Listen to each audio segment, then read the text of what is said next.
Hello friends, स्वागत है आप सभी लोग का हमारे चैनल एग्जाम्स क्रैकर्स में। फ्रेंड्स, हम लोग जीव विज्ञान का एक महत्वपूर्ण टॉपिक डिस्कस कर रहे हैं जिसका नाम है मानव शारीरिकी। मानव शारीरिकी में जो मानव का बाहरी कंकाल है, जो बाहरी बनावट है, उससे संबंधित जो भी प्रश्न प्रीवियस एग्जाम में पूछे गए हैं उसको हम लोग कुछ प्रश्न पिछली वीडियोज़ में डिस्कस किए हैं और बाकी का प्रश्न हम लोग इस वीडियो में डिस्कस करेंगे। तो चलिए स्टार्ट करते हैं आज का वीडियो और देखते हैं फ्रेंड्स आज का पहला प्रश्न है। उससे पहले फ्रेंड्स, अगर हमारा वीडियोज़ आपको पसंद आ रहा है तो चैनल को ज़रूर सब्सक्राइब करिए और साथ ही साथ ज़्यादा से ज़्यादा शेयर करिए ताकि और अधिक लोग जुड़ के अपनी तैयारियों को बेहतर कर सके और साथ ही हमें बेहतर वीडियो बनाने का मोटिवेशन मिलता रहे। चलिए स्टार्ट करते हैं, देखते हैं आज का पहला प्रश्न।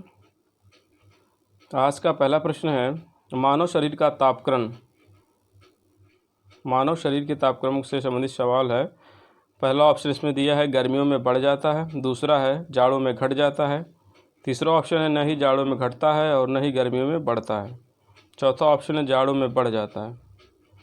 तो जल्दी से अपना आंसर कमेंट करके बताइए, मानव का शरीर गर्मी या जाड़ों में घटता या बढ़ता है, क्या उसका क्रम होता है? तो जल्दी से अपना आंसर कमेंट करके बताइए इसका सही आंसर क्या होगा। तो फ्रेंड, इसका सही आंसर होगा मानव शरीर का जो तापक्रम है वो न तो जाड़ों में घटता है और न ही गर्मियों में बढ़ता है। चलिए अगला प्रश्न देखते हैं। एक स्वस्थ वयस्क मनुष्य में रक्त का कुल परिमाप होता है।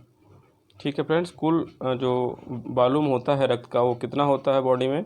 ऑप्शन ए है 8 से 10 लीटर, ऑप्शन बी है 5 से 6 लीटर, ऑप्शन सी है 7 से 8 लीटर, ऑप्शन डी है 3 से 4 लीटर। जल्दी से अपना आंसर कमेंट करके बताइए, स्वस्थ मनुष्य में कुल कितना रक्त होता है? तो इसका सही आंसर होगा 5 से 6 लीटर। एक जो स्वस्थ वयस्क मनुष्य है उसमें 5 से 6 लीटर रक्त होता है।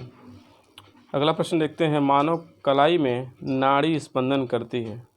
ठीक है फ्रेंड्स, जो नाड़ी स्पंदन जिससे वैद्य या डॉक्टर आपके बुखार या तबीयत सही होने या ख़राब होने का अनुमान लगाते हैं, उसका जो चलने का क्रम है वो किससे मैच करता है? हृदय से तेज होता है या हृदय से मंद होता है, हृदय के बराबर होता है, या डी ऑप्शन हृदय से स्वतंत्र होकर अपना काम करता है?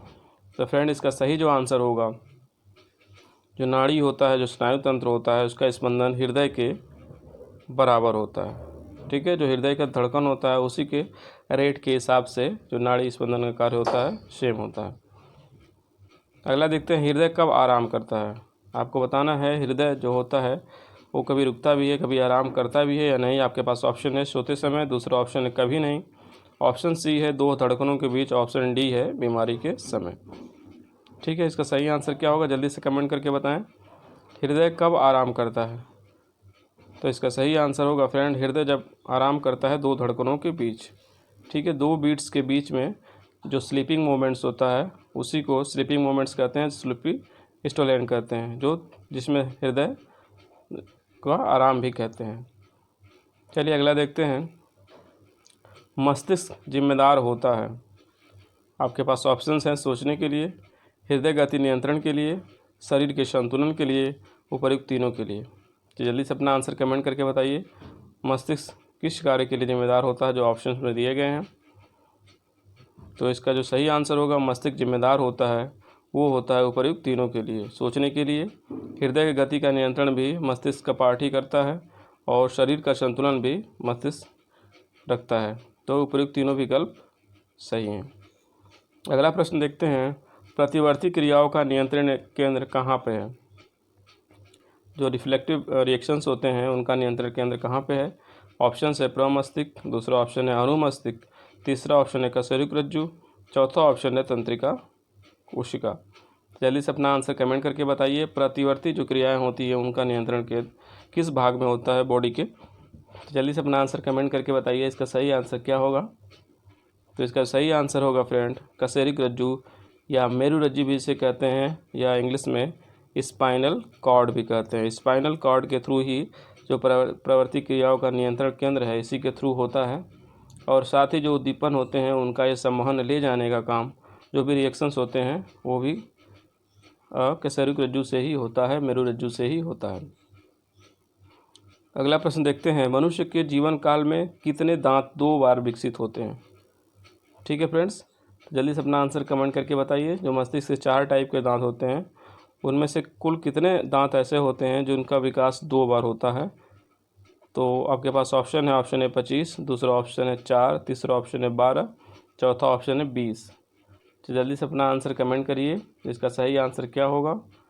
तो फ्रेंड इसका सही आंसर है, कई बार एग्जाम में पूछा गया है, इसका सही आंसर होगा 20। जो 20 दांत होते हैं वो 2 बार निकलते हैं जीवन काल में, और 12 दांत जो पीछे वाले होते हैं वो फिक्स होते हैं, ये केवल एक ही बार विकसित होते हैं और जीवन पर्यंत बने रहते हैं। अगला देखते हैं, नाखून काटते समय दर्द नहीं होता क्योंकि? आपके पास ऑप्शंस हैं, नाखून शरीर का बेकार हिस्सा है, ऑप्शन बी नाखून शरीर का इसमें ऑप्शंस रिपीट हैं। ऑप्शन तीसरा देखते हैं, नाखून मृत कोशिकाओं के द्रव्य द्वारा बने होते हैं जिनमें रक्त संचार नहीं होता है। ऑप्शन डी इनमें से कोई नहीं। तो जल्दी से अपना आंसर कमेंट करके बताइए, इसका सही आंसर क्या होगा, नाखून काटते समय दर्द क्यों नहीं होता है। तो इसका फ्रेंड सही आंसर होगा ऑप्शन सी, नाखून मृत कोशिकाओं के द्रव्य द्वारा बने होते हैं जिनमें रक्त संचार नहीं होता है। ठीक है फ्रेंड्स, ये कीरेटिन नाम के प्रोटीन्स भी इसमें पाए जाते हैं, उनसे ये मिलकर बना होता है अल्फ़ा कीरेटिन। और ऐसे कभी कभी पूछता भी है कि नाखून किस प्रोटीन से बना होता है, तो अल्फ़ा कीरेटिन प्रोटीन से बना होता है, जिसको काटने से दर्द नहीं होता है, क्योंकि इसमें रक्त का संचार का अभाव होता है, इसलिए दर्द नहीं होता है। अगला देखते हैं, प्रत्यस्थ उत्तक जो हड्डियों को एक साथ पकड़े रहते हैं उन्हें क्या कहते हैं। ठीक है फ्रेंड्स, तो ऐसे तो जो इलास्टिक होते हैं, जो लचीले उत्तक होते हैं, टिश्यू जो होते हैं, उनको क्या कहते हैं। आपके पास ऑप्शन है स्नायु, दूसरा ऑप्शन है तंतुमय उत्तक, तीसरा ऑप्शन है फाइब्रिन, चौथा ऑप्शन है मांसपेशी उत्तक। जो जल्दी से अपना आंसर कमेंट करके बताइए, इसका सही जो आंसर होगा क्या होगा। जो इलास्टिक टिश्यूज़ होते हैं जो हड्डियों को जॉइंट को पकड़े रहते हैं उसको क्या कहते हैं। तो इसका सही आंसर होगा स्नायु। ठीक है, जो स्नायु होते हैं इन्हीं का काम होता है हड्डियों के जॉइंट को बनाए रखना, उसको पकड़े रहना। चलिए अगला देखते हैं प्रश्न, मानव शरीर में निम्नलिखित हार्मोन्स में से कौन सा रक्त कैल्शियम और फास्फेट का विनियमन करता है। आपके पास ऑप्शंस हैं, ग्लूकोन, दूसरा ऑप्शन है वृद्धिकर हार्मोन्स, तीसरा है परावटु हार्मोन्स, चौथा है थायरॉक्सिन हार्मोन्स।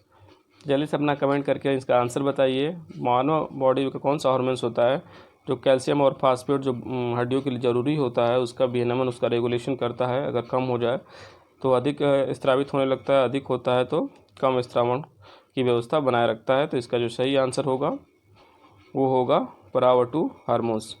परावटु मतलब पैराथायराइड जो हार्मोन्स होता है वही कैल्शियम और फास्फेट का विनियमन करता है, उसी को बॉडी को रेगुलेशन उसका करता है, कैल्शियम और फास्फेट का।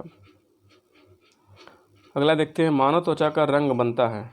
ठीक है, बॉडी का जो रंग है, जो बाहरी आवरण, उसका कारण क्या है। आपके पास ऑप्शन है हीमोग्लोबिन, दूसरा ऑप्शन है मेलानिन, तीसरा ऑप्शन है एड्रेनलिन, चौथा ऑप्शन है इंसुलिन। जल्दी से अपना आंसर कमेंट करके बताइए, इसका सही आंसर क्या होगा। तो फ्रेंड इसका जो सही आंसर होगा वो होगा हीमोग्लोबिन। हीमोग्लोबिन से मानव त्वचा का रंग डिसाइड होता है। अगला प्रश्न देखते हैं, मनुष्य के शरीर में पैरों की हड्डियां हैं, आपको बताना है पैरों की हड्डियां कौन सी हैं इन ऑप्शंस में। ह्यूमरस और उरु अस्थि, दूसरा है फिबुला और टिबिया, तीसरा ऑप्शन है फिबुला और आल्ना, और चौथा ऑप्शन है टिबिया और रेडियस। जल्दी से अपना आंसर कमेंट करके बताइए, इसका सही आंसर क्या होगा। मनुष्य में के पैरों की जो हड्डियां हैं, जो प्रमुख हड्डियां हैं वो कौन सी हैं। तो इसमें सही आंसर होगा फ्रेंड फिबुला और टिबिया। फिबुला और टिबिया जो होती हैं, जो घुटने के नीचे की हड्डियाँ होती हैं, 2 हड्डियाँ साथ में जॉइंट होती हैं, वो फिबुला और टिबिया होती हैं। और बाकी फ्रेंड्स जो अल्ना है, अल्ना और रेडियस है, दोनों हड्डियाँ हाथ की होती हैं, जो कोहनी से नीचे तक और कलाई तक होती हैं। ह्यूमरस जो कंधे से और कोहनी तक की हड्डी होती है, ये सब सारी हड्डियाँ हाथ की हैं। बाकी फिबुला और टिबिया जो है पैरों की हड्डियाँ हैं। साथ ही फीमर भी होती है, एक महत्वपूर्ण हड्डी जो सबसे बड़ी हड्डी भी होती है, पैर में ही पाई जाती है। चलिए अगला प्रश्न देखते हैं, हमारे शरीर में कुल कितनी मांसपेशियां होती हैं। ऑप्शंस हैं 565, दूसरा ऑप्शन 639, तीसरा 665, चौथा है 556। जल्दी से अपना आंसर कमेंट करके बताइए, बॉडी में कुल कितनी मांसपेशियां होती हैं। तो इसका सही आंसर जो होगा वो होगा फ्रेंड्स 639। तो एग्ज़ाम में कई बार पूछा गया है, अक्सर ये पूछ लिया जाता है कि कितनी मांसपेशियाँ हैं, तो इसका सही आंसर होगा 639। कभी 600 प्लस दे देता है, कभी 700 के लगभग दे देता है। तो आप लोग इसको काउंट इसका एकदम ध्यान रखिए, क्योंकि कई बार एग्जाम में पूछा गया है, रिपीटेड क्वेश्चन है, अक्सर रिपीट करता है। अगला है मानव के मस्तिष्क में स्मरण क्षमता कहाँ पाई जाती है। ठीक है, जो 3 पार्ट्स हैं, अग्र मस्तिष्क, मध्य मस्तिष्क और पश्चिम मस्तिष्क, और उसमें भी सब डिवीज़न है। तो उस डिवीज़न में आपको बताना है कि स्मरण शक्ति होती है वो किस पार्ट में होती है। तो मेडुला ऑब्लांगाटा, दूसरा ऑप्शन है सेरिब्रम, तीसरा ऑप्शन है सेरिबेलम, चौथा ऑप्शन है ब्रेन कैविटी। जल्दी से अपना आंसर कमेंट करके बताइए, इसका सही जो आंसर होगा वो क्या होगा। तो फ्रेंड, जो आपका सेरिब्रम होता है, सेरिब्रम जिसे प्रमस्तिष्क कहते हैं, ये अग्र मस्तिष्क का भाग होता है। यही जो जिम्मेदार होता है सोचने समझी और स्मरण की शक्ति की जिम्मेदारी इसी के पास होती है। और साथ ही भय, हर्ष, प्रकट और अनुभव जैसे चीज़ों का नियंत्रण भी सेरिब्रम के द्वारा ही किया जाता है। ठीक है फ्रेंड्स, और अगला देखते हैं, शरीर का संतुलन और ऐच्छिक पेशियों के संकुचन पर कौन नियंत्रित करता है। ठीक है, शरीर का संतुलन बनाए रखना और ऐच्छिक जो पेशियाँ होती हैं जो हमारे इच्छानुसार काम करती हैं, उन पर नियंत्रण कौन रखता है। आपके पास ऑप्शन है सेरिब्रम, दूसरा है सेरिबेलम, तीसरा ऑप्शन है मेरुरज्जु, चौथा ऑप्शन है ब्रेन कैविटी। तो जल्दी से अपना आंसर कमेंट करके बताइए। बॉडी का जो बैलेंस होता है और जो ऐच्छिक वॉलंटरी जो पेशियाँ होती हैं उनका संकुचन के नियंत्रण कौन रखता है। तो इसका सही आंसर होगा सेरिबेलम।